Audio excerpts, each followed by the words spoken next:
자, 여러분들 이번 시간서부터는요, 자, 초등학교 6학년 1학기의 그 5번째 단원, 원과 원주에 대한 내용을 자, 살펴보도록 하겠습니다.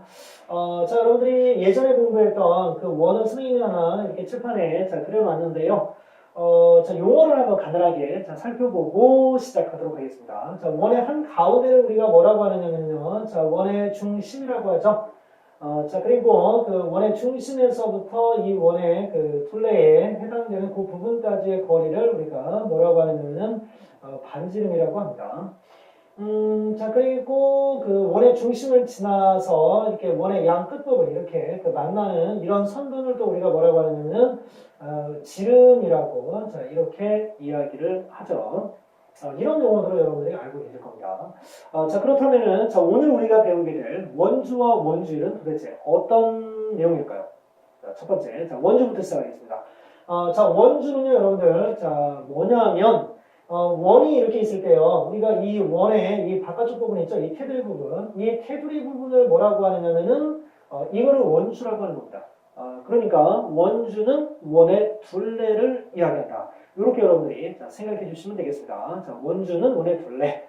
자, 그러면 두 번째, 원주율이라는 게 있는데요. 자, 우리가 지난 시간에 여러분들 그 비와 비율 이런 거에 대해서 공부를 많이 했었죠. 이 원주율이라는 것은요. 자, 원주율이라는 것은 원주와 지름의 비의 값을 이야기한다고 했습니다. 자, 이 이야기는 무슨 얘기냐면 원주율이라는 것은요. 자, 원주율이라는 것은 원주와 지름의 그 비가 있을 겁니다, 여러분들. 비가 있을 텐데요. 이 비의 값이라고는 뭡니까? 앞에 있는 원주를 자, 뒤에 있는 지름으로, 즉 비교하는 양, 기준양 이렇게 해서 기준양분의 비교하는 양, 즉 원주를 지름으로 나눈 이 비의 값을 뭐라고 한다고 했느냐면 원주율이라고 한다고 했습니다.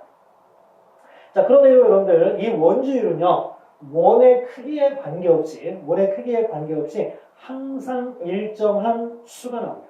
항상 일정한 수가 나오는데요.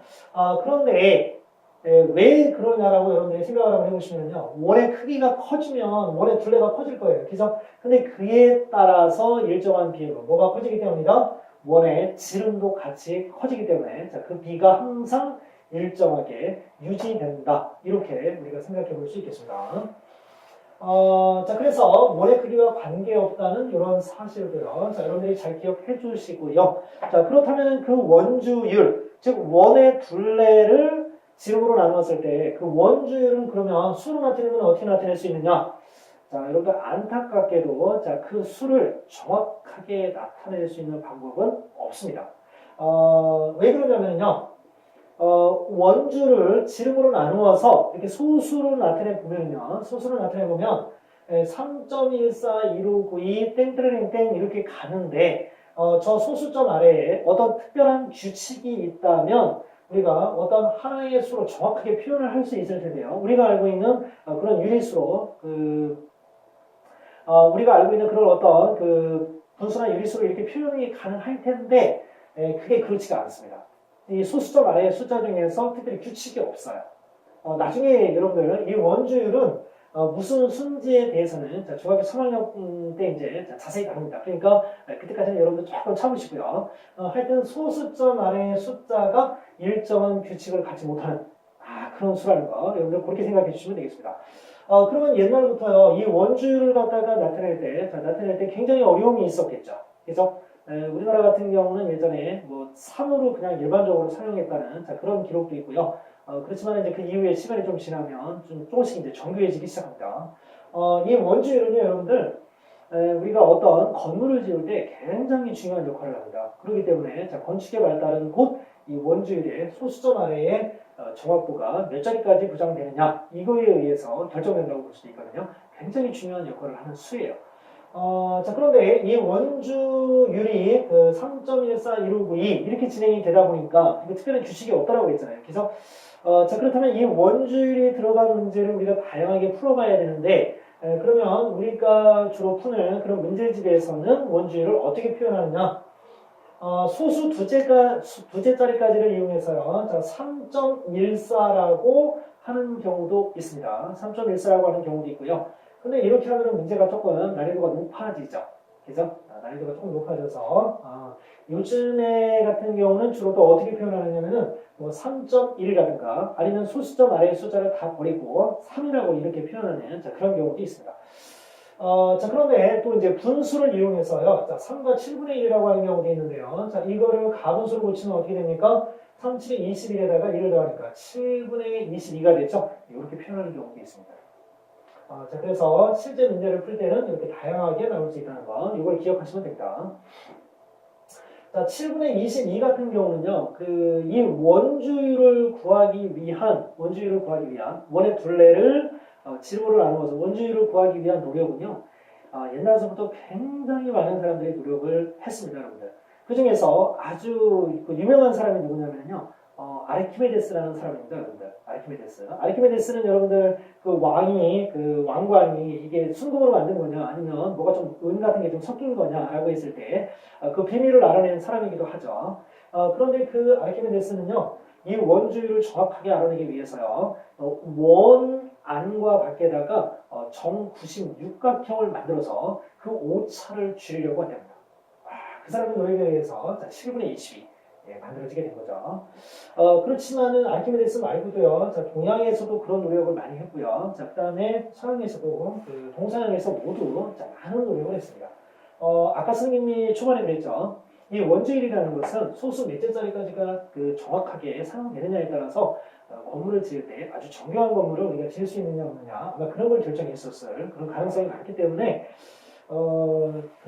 그런 중요한 역할을 해야 되는 그런 숫자이기 때문에요. 자, 연구가 뭐 많이 이루어질 수밖에 없었겠죠. 그죠? 자, 그래서 우리가 이런 원주율에 대한 얘기를 살펴봤습니다. 자, 그러면 원주율을 이용을 해서 지름이라든가 그 다음에 그 원의 둘레는 그러면 어떻게 구하느냐? 여러분들 우리가 방금 전에 살펴본 게요. 자, 원주율은 원의 둘레인 원주를 갖다가 지름으로 나누어서 구할 수 있다고 했죠. 자, 그러면 여러분들, 선생님이 여러분들한테 아주 열심히 최선을 다해서 가르쳐준 것 같은데, 여러분들 기억하셔야 된다. 식을 가지고 조금 이렇게 우리가 식을 변형하는 그런 연습을 우리가 조금씩 이제 연습을 해둬야 되는데요. 원주율을 구하는 공식은 원주를 지름으로 나누어서 구할 수 있습니다. 그런데 우리가 실제 문제를 풀다 보면은요, 이 원주를 구하라고 하는 경우도 있고요. 그 다음에 지름을 구하라고 하는 경우도 있어요. 그죠? 자, 그러면 이거를 어떻게 해야 되느냐? 원주를 구하라고 하면 여러분들 어떻게 하면 되겠습니까? 나누기 지름으로 되어 있죠. 그러면 지름이 오른쪽으로 가려면 어떻게 해야 되죠? 곱하기는 나누기가 돼야 되고, 나누기는 뭐가 된다고 그랬습니까? 곱하기가 돼야 된다고 그랬죠? 자, 그러니까 원주는 원주율에 뭐를 곱해서 지름을 곱해서 여러분들이 구해주시면 됩니다. 원주는요, 원주율에 지름을 곱해서 구해라. 이런 얘기고요. 자, 그 다음에 두 번째. 그러면 지름을 구하려면 어떻게 해야 되느냐고 했습니다. 이거 여러분들, 선생님이 두 번째로 여러분들한테 알려줬던 이론입니다. 첫 번째 이론은 곱하기는 나누기가 되고요. 오른쪽으로 갈 때. 자, 곱하기는 나누기가 되고 나누기는 곱하기가 된다고 했고요. 자, 그 다음에 두 번째 뭐라고 했냐면, 이 지름을 구하고 싶을 때는 나누기 지름이라고 되어 있을 때, 자, 어떻게 해야 되느냐? 요 지름과 원주율, 얘와 얘가 자리만 바꾸면 된다고 했습니다. 자, 그러면 지름이 오른쪽으로 왔을 때요. 자, 지름은 어떻게 됩니까? 지름은 원주율로 나누어서 구한 것과 같다. 얘하고 자리 바꿨죠. 이렇게 여러분들이 생각을 해주시면 됩니다. 자, 그래서 지름은 원주율로 나누어서 구해라. 이렇게 여러분들이 공식을 기억해 주시면 문제를 아주 효과적으로 풀 수 있을 겁니다. 그런데 선생님이 왜 자꾸 이런 원리를 여러분들한테 설명하느냐면요.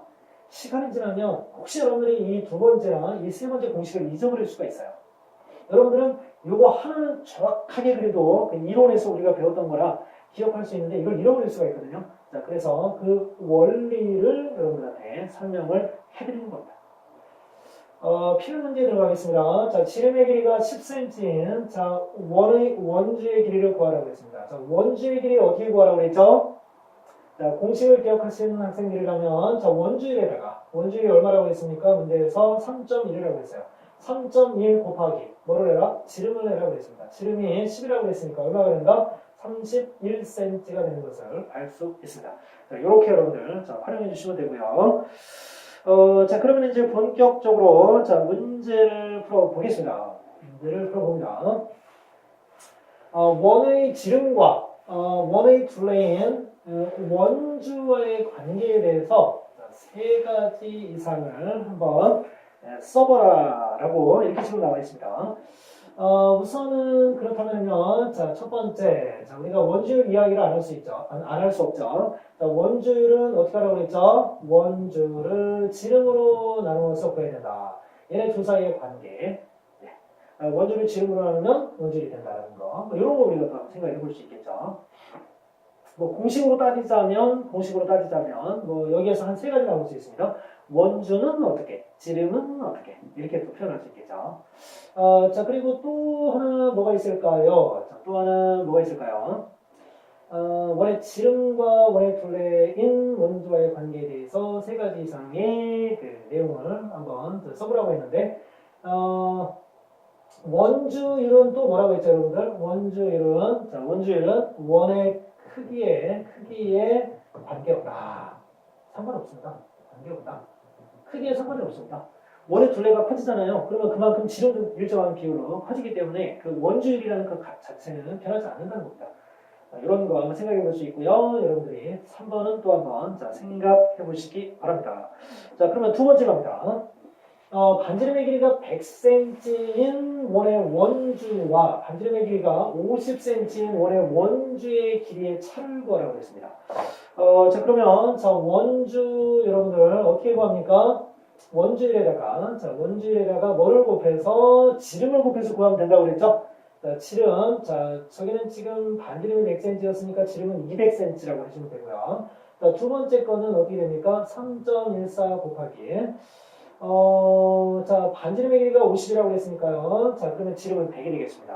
자, 그러면 이렇게 해주면 628이 되고요. 자, 이렇게 하면 314가 됩니다. 자, 그러면 둘의 차이 얼마라는 걸 알 수 있다? 314라는 것을 알 수 있겠네요. 자, 단위는 센티미터가 되겠습니다. 자, 그리고 3번에 보면은요. 자, 반지름의 길이가 50cm인 굴렁쇠를, 자, 굴렁쇠 여러분들, 자, 많이 굴려보셨죠? 네, 처음에는 아마 잘 쓰지도 않아가지고 고생 많았을 텐데 그 어느 정도 연습하시면 또 잘 굴러가죠. 지금은 굴렁쇠가 어디 있는지도 모르겠죠. 옛날에 여러분들 다 하나씩은 사서 굴려봤을 텐데 집에 어딘가에 아마 있지 않을까. 집집마다 하나씩은 다 있을 거예요. 그죠? 선생님네 집도 하나 있는데. 자, 반지름의 길이가 50cm인 굴렁쇠를 70바퀴 회전시켰다고 합니다. 자, 굴렁쇠가 굴러간 거리를 구하라고 했습니다. 자, 여러분들, 자, 반지름의 길이가 얼마라고 했느냐면요. 자, 50이라고 했고요. 50cm. 자, 그리고 얘가 70바퀴 돌았답니다. 자, 그러면요. 자, 여기서부터 시작을 해서요. 자, 얘를 굴렸다고 합시다. 자, 그러면 한 바퀴를 다 구르고 나서 만약에 굴렁쇠가 여기까지 왔다 그러면요. 여기서부터 여기까지 거리가 바로 뭡니까? 이 굴렁쇠의 둘레의 길이하고 똑같겠죠? 그러니까 이 둘레의 길이를 구해서 자, 뭐를 하면 된다? 70바퀴 회전했으니까 70을 곱해주면 자, 굴렁쇠의 총 굴러간 거리를 자, 구할 수가 있겠죠. 자, 그러면 이거는 결과적으로 이 굴렁쇠 원주의 길이를 구해야 됩니다. 자, 그러면 원주율이 얼마입니까? 3.1이고요. 자, 그리고 지름이 얼마입니까? 반지름이 50cm니까 100cm가 되겠죠. 자, 그러면 얼마가 됩니까? 310이 됩니다. 자, 그러면 70바퀴를 굴렸기 때문에 많이 굴렸어요. 자, 그러면 310 곱하기 70. 자, 동그라미 2개. 자, 7 들어가고요. 3, 7, 21. 엄청 많네요. 자, 이렇게 됩니다. 자, 미터로 고치면 어떻게 되죠? 217m가 되겠네요. 217m? 그러면 그렇게 많지 않은데요. 그렇죠? 네. 여러분들 뭐 굴렁쇠 굴릴 때는 어떻습니까? 운동장 엄청나게 많이 굴렸을 테니까 217m 하면은 뭐 이거 굉장히 좀 작으네요. 여러분들 오늘 다섯 번째 단원 원주와 원주율에 대한 공부를 했습니다. 오늘 첫 시간이었고요. 자, 다음 시간에는 이제 이런 내용들을 토대로 해서 원의 넓이 구하는 방법에 대해서 살펴보도록 할 겁니다. 다음 시간에 뵙겠습니다.